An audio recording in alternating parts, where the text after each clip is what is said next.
London's a great city in which to live, to work, to run a business. But for all that, in many ways, we live in a green and forward-looking city, and indeed our country is the same.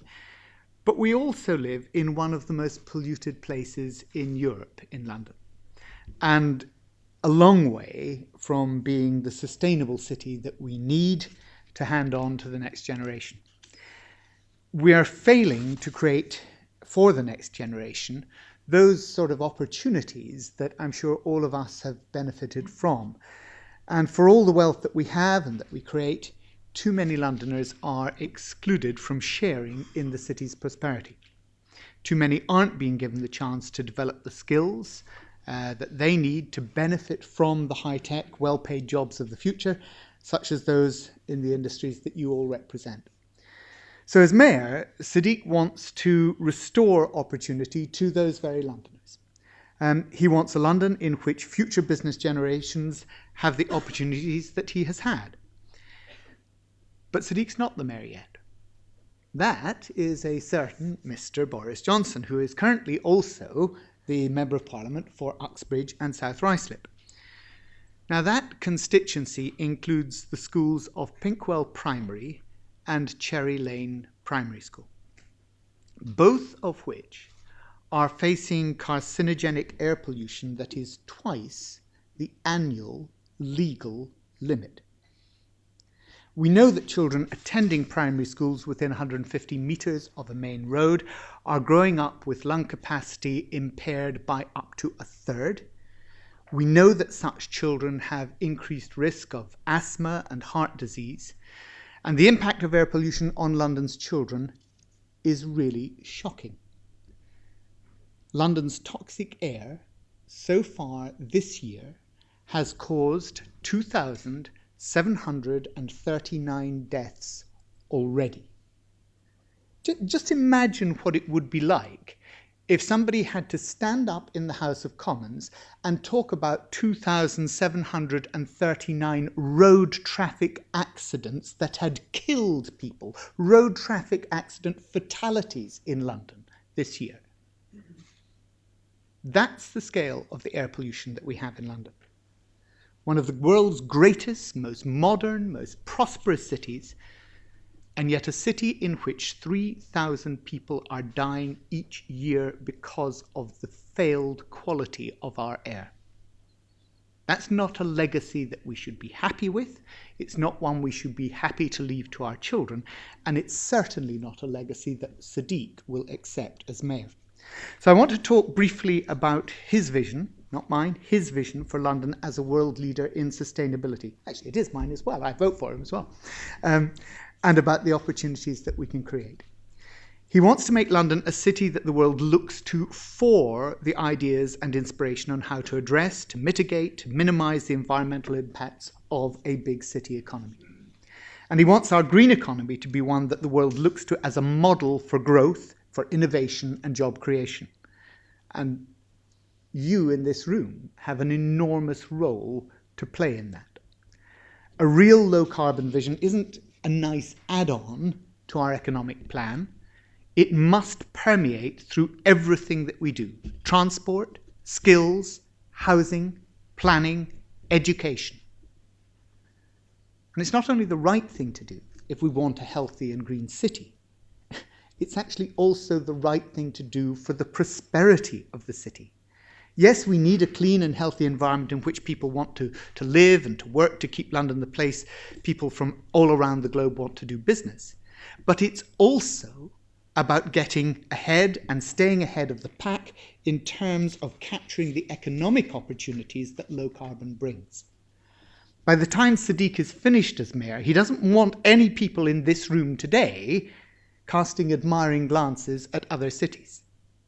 Don't get me wrong, a 122 billion share of the global low carbon and environmental goods and services market isn't to be sniffed at, but we're talking about a market that is worth $5.5 trillion and growing at the moment. So, Sadiq quite simply wants Britain to have a bigger share of that market. London our capital, a global business hub, to be the world's leading city in which to do low-carbon business. No losing opportunities to the US or to Germany or to Japan or to China or to India. London. But we're not doing enough to avoid that at the moment, because the last 8 years under the current mayor, we've seen wasted opportunity. Think of it this way. London is currently responsible for 13% of the nation's energy consumption. It generates 2%. We've gone from being a leading city on sustainability to mediocre. You know, the Tories used to be a pro-business party, and David Cameron was once going to lead the greenest government ever. But the consensus on the need to promote low-carbon technology has been broken by this government. The rug pulled out from underneath what was our hitherto growing and prosperous solar industry. Look, they've damaged long-term investment by failing to offer investors the confidence that they should have in the vast potential of our renewables sector. And you've seen the Ernst & Young report. You remember the fact that, only 5 years ago, we were number 5th or 6th as the best place in the world to invest in renewables. We've dropped out of the top 10 for the first time, now at number 11, gone down 3 places in the last year alone, from 8th to 11th. And, if one just looks at the reset speech that Amber Rudd did yesterday, fascinating. Loudly applauded around the globe for the fact that there is an end to unabated coal. And yes, we can all say that's a really good thing. An end to unabated coal. But you know as well as I do that next year, 3 of those 10 remaining coal-fired power stations were due to come off anyway. And you also know that by 2023, all but 2 of those 10 were due to have come offline. What she's actually done by spinning that out to 2025 is she's announced an extension of the life of coal and spun it as an end to dirty coal. And what's it an end for? It's an end to put more investment into gas, into fossil fuels, into fossil fuel energy that is going to be locked up, and investments that are going to be locked in place for the next 30 years. That's not the way you reset the market, and her own government department published that last night.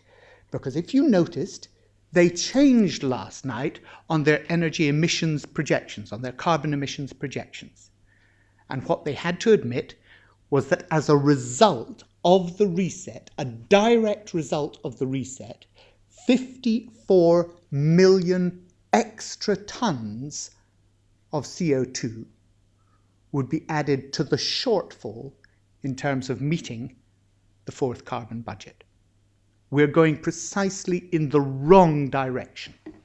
We were already 7% under, we're now 10% under for meeting the 4th carbon budget. So anyway, I digress. Sadiq's job as mayor will be to reset the city's green agenda, to reinvigorate the structures and initiatives needed to support a move to a more sustainable city, to support and promote startups in the green sector with new business space and with access to finance, to ensure that more of our young people have the opportunity to train in the skills that low-carbon industries need, with a new skills partnership working to identify the gaps and developing strategies across business, across education and communities to deliver them. He'll be the best advocate our environmental industries could have, around Britain and across the world, leading by example. Transport for London must become a beacon of energy efficiency and renewable generation. TfL controls vast land resources, buildings and a huge amount of infrastructure. We can and we must put that to good use, money-saving use, energy-generating use. He'll commission a study into how we can best capture the potential of the energy and heat generated by the tube. And let me tell you, those thousands of new affordable homes that he plans to build will be affordable to heat and to power too.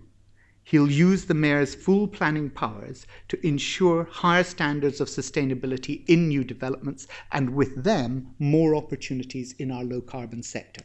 He'll support community energy schemes, exploring ways the mayor can fill the void left by the cuts to the feed-in tariff by the government, and using the office of mayor to bring people together in the same direction to get more and more schemes up and running on the estates around London.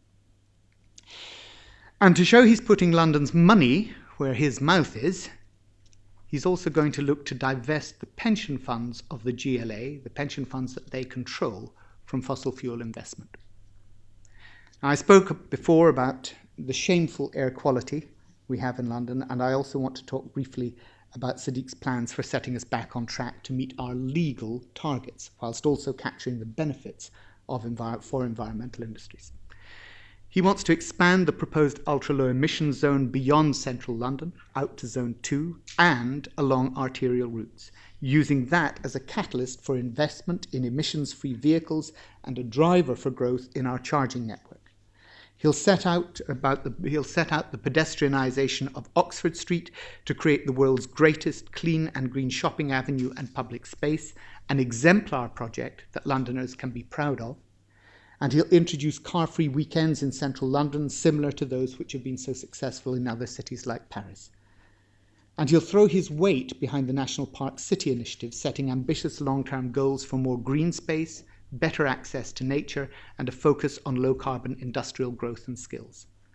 He'll commit to phasing out diesel buses, ensuring that we invest in cleaner hybrids, ones with working cells this time, and ultimately, by 2020, begin the move to an all-electric bus fleet, sending a strong and clear signal to the market of the bulk purchasing power of TfL. He wants to be the greenest mayor ever, not because he calls himself an environmentalist, although he is one, but because he wants London to be the greatest city that it can be. And you've probably heard him say that he wants to be the most pro-business mayor that London has ever had. But you know, being the greenest mayor and the pro-business mayor are just two sides of the same coin. And you, of all people, don't need me to tell you why. So, he wants to deliver a cleaner, a greener, a more sustainable London, and simultaneously a city that is more prosperous and fair. It's you and the industries that you represent that can help him do that. I hope you will. Our greenest mayor ever. That reminds me of somebody. Yeah. Somebody saying, probably the greenest prime minister. How can we believe for a moment that he'll be any different from the rest of them? I mean, this air pollution in London has not been created in the last 6 years.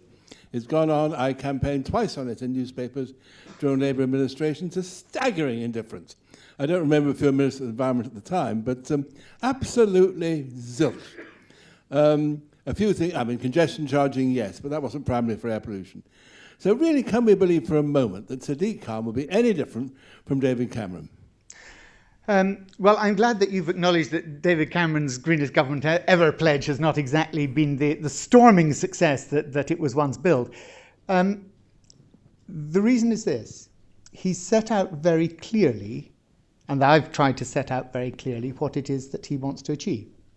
So he's talked about the expansion of the ultra-low emission zone. That's something that you have to judge him on. He's committed to doing that. It's part of his manifesto commitment. If he's elected, that's what he'll carry out. He's committed to getting rid of the buses and moving to a hybrid fleet. So actually within his term of office, you will have the opportunity to judge whether he delivers on his manifesto commitments. Now, you can say, well, all politicians start off with good intentions. Trouble is, sometimes they start off with good intentions, but without a plan. And that's why what I've tried to set out here is a plan, and a plan that doesn't just look at the transport side of it, but a plan that also looks at the skills and the training side of it, a plan that looks at education, a plan that, yes, of course, looks at transport, but also looks at housing policy and what the mayor can do in terms of ensuring that there's the appropriate investment in low energy consumption and housing as well. So it's trying to bring it all together and do it in that way. And if you've got a plan, all I can say is you're much more likely to get to where you want to get to, than if you simply say, you know what, I want to be the greenest mayor ever.